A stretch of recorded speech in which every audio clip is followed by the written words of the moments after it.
የአረንጓዴ አሻራ መርሃ ግብር እንደ ሀገር ተግባራዊ መሆን ከጀመረ ዓመታት ተቆጥሯል። በጅማ ዞንም በእነዚህ ጊዜያት ውስጥ በርካታ ችግኞች የተተከሉ ሲሆን እኛም ባለፉት ዓመታት የተተከሉ ችግኞች ምን ደረጃ ላይ ይገኛሉ ስንል ቃኝተናል። በዞኑ ዴዶ ወረዳ ከዚህን ቀደም የተተከሉ ችግኞች ጸድቀው ወደ ዛፍነት መቀየራቸውንና የተጎዱ ቦታዎች መልሰው ማገገማቸውን ነው የተመለከትነው። ለፋ ዱዋ በረሃ ቀባ ይህ ቦታ ምንም ያልነበረበት በረሃ ነበር። ከዚህ በመነሳት ህዝቡን አስተባብረን የዛፍ ችግኞችን ተከለን እንክብካቤና ጥበቃም አድርገንለት ቦታው አሁን እንደሚታየው ለምቷል።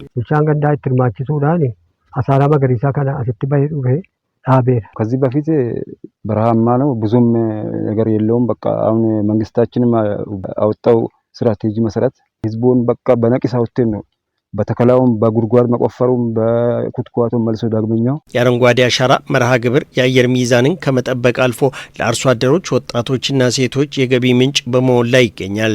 ከዚሁ ጋር ተያይዞ መርሃ ግብሩ በጀመረበት ወቅት በማህበር ተደራጅተው ወደ ስራ የገቡ አርሶ አደሮች ከዘርፉ ተጠቃሚ መሆናቸውን ጠቅሰው ዘንድሮ በሚካሄደው ዘመቻ ላይም በንቃት እንደሚሳተፉ ነው የነገሩን።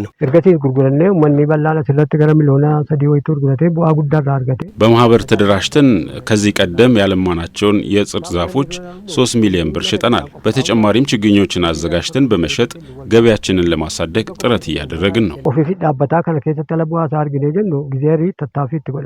ዝግጅቴንም ወደ ኋላ ልልም ነው። በቃ አሁን እነሱ በሚመሩ መሰረት ለመሳተፍ ህዝቤንም ለማውጣት በአካባቢ ያለውን ሰውን ቀስቅሼ በማውጣት ከኔው ከቤተሰቤም ጭምር ማለት ነው። በጣም ትልቅ ዝግጅት ነው እያደረግን ያለነው። በጅማ ዞን ባለፉት ጊዜያት ለዛፍነት ከሚያገለግሉ ችግኞች በተጨማሪ ኢኮኖሚያዊ ፋይዳ ያላቸው የፍራፍሬ ችግኞችን በስፋት ሲለሙ ነበር።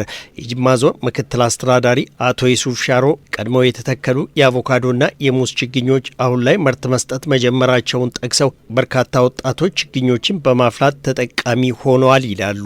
ቢያንስ አንዳንድ ወረዳ ላይ እንደ ዴዶ አይነት ላይ እስከ 3 ሚሊዮን ያገኙት ወጣቶች አሉ። ይህም ብቻ ሳይሆን እዚህ ጅማ ዙሪያ ያሉ ወጣቶችም የተለያዩ የደን ችግኞችን በመትከል በአሁኑ ሰዓት ላይ የኮሪደርና የተለያዩ የገጠርና የከተማ ኮሪደር ላይ ተሳትፎ እነዚህ ችግኞችን በመሸጥ በጣም ህይወታቸውን ተቀይሮ ወደ ኢንቨስትመንት ሁሉ እየተሻገሩበት ያለ ወጣት ስለሆነ በዞኑ በዚህ ዓመት ከ300 ሚሊዮን በላይ ችግኞች እንደሚለሙ የጠቀሱት አቶ ዩሱፍ ለዚህም አስፈላጊው ዝግጅት መደረጉን ጠቁመዋል። ቢያንስ ወደ 365 ሚሊዮን ችግኞችን ለመትከል አዘጋጅተናል።